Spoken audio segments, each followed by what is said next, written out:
4 baki perlawanan Liga Super 2023 merupakan satu-satunya penghalang buat Selangor FC untuk kembali melayakkan diri ke pertandingan peringkat Asia musim depan.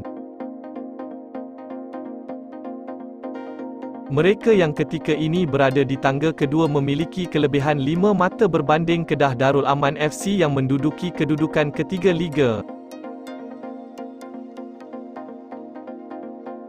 Selain itu, prestasi memberangsangkan juga boleh menjadi batu loncatan untuk merealisasikan harapan berkenaan selepas kali terakhir beraksi dalam Piala AFC pada 2016.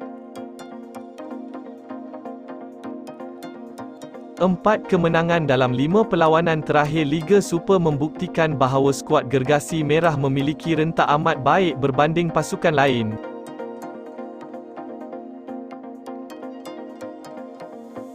Bagaimanapun, prestasi berkenaan pastinya tidak mendesak pencabar terdekat, Kedah FC, untuk mengibarkan bendera putih terlalu awal untuk merebut slot ke pentas Asia.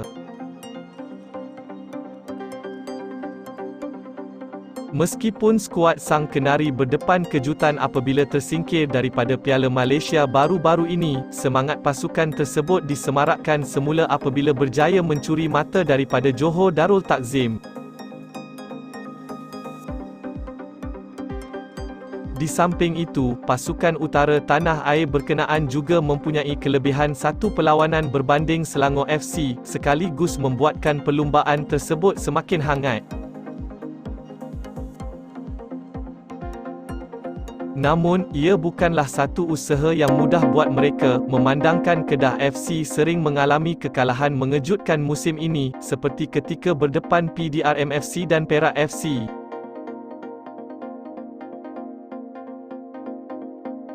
Tetapi, melihat kepada kesungguhan pemain skuad Sang Kenari ketika ini, mereka seperti masih berpeluang untuk meraih slot berharga itu daripada Selangor FC.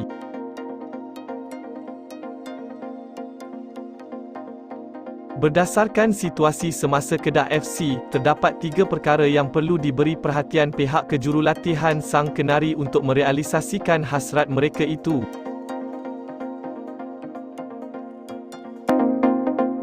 Pertama, menggunakan formasi ketika berdepan JDT. Melihat kepada pendekatan Ketua Jurulatih, Nafuzi Zain ketika berdepan JDT, pasukan utara tanah air tersebut turun dengan 2 pemain tengah bertahan, Amirul Hisham Awang Kecik dan Moses Atedeh.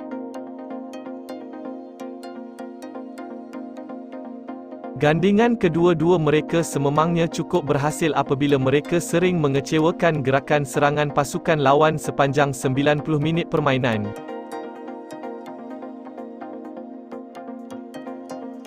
Selain itu, Amirul Hisham serta Atedeh turut beraksi dengan cemerlang ketika Kesah FC menguasai bola, memandangkan mereka cukup tenang. Pendekatan sebegini merupakan salah satu kunci di sebalik kejayaan mereka, memandangkan Nafuzi sebelum ini jarang meletakkan mereka berdua dalam kesebelasan utama. Jika perkara sebegitu dapat diteruskan untuk baki perlawanan Liga Super, terdapat kemungkinan mereka mampu mencatatkan kemenangan dalam kesemua aksi berkenaan.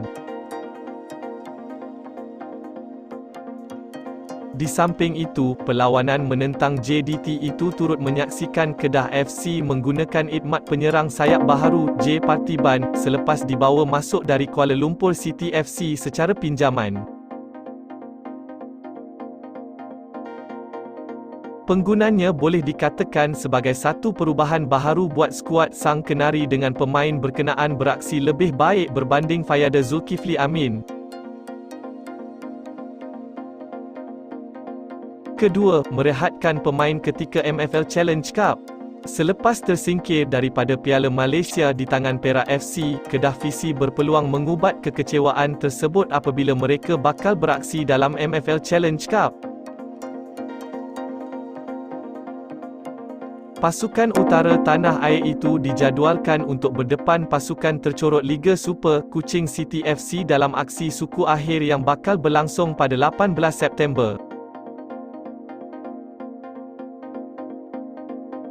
Pertandingan tersebut pastinya dianggap cukup penting dalam kalangan penyokong hijau kuning yang mahu skuad kendalian Nafuzi Zen meraih sekurang-kurangnya satu trofi musim ini.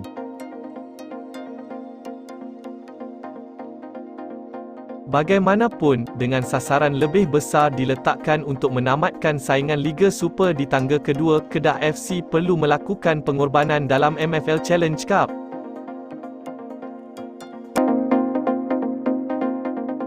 Antara pendekatan yang sesuai diambil adalah dengan tidak menurunkan pemain utama mereka untuk mengelakkan masalah kecederaan terus menimpa. Meskipun Kedah FC mempunyai lambakan pemain muda berkualiti, perbezaan pastinya dapat disaksikan sekiranya mereka yang kurang berpengalaman diturunkan. Ketiga, meletakkan kepercayaan buat Azrin Afiq. Sepanjang musim ini, Nafuzi dilihat amat cenderung untuk menggunakan khidmat pemain berusia 24 tahun, Kamil Akmal, di posisi bek kiri. Meskipun pertahanan berkenaan lebih selesa untuk beraksi di posisi sayap kanan bertahan, dia dipilih dengan lebih kerap melihat kepada pengalamannya dalam Liga Super.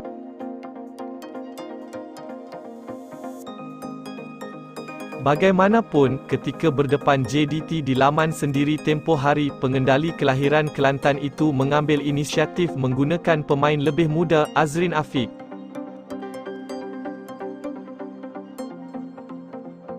Tetapi, perkara mengejutkan terjadi apabila bek kiri tersebut beraksi dengan lebih baik meskipun diberikan tugasan untuk mengunci gerakan Arif Aiman Hanapi.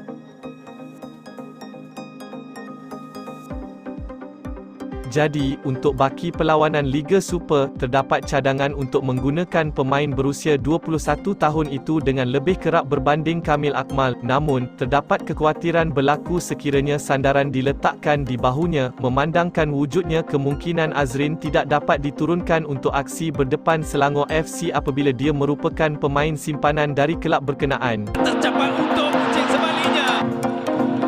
Lira nanti di depan dalam kawasan sang kucing, tetapi bukannya Lira yang datang dari dengan tumpuan untuk Kedah percubaan, tidak dari Lita. Dia menghulurkan kepada Hidalgo. Hidalgo baik dari Hidalgo. Dan di situ Hidalgo, satu tandukan bebas.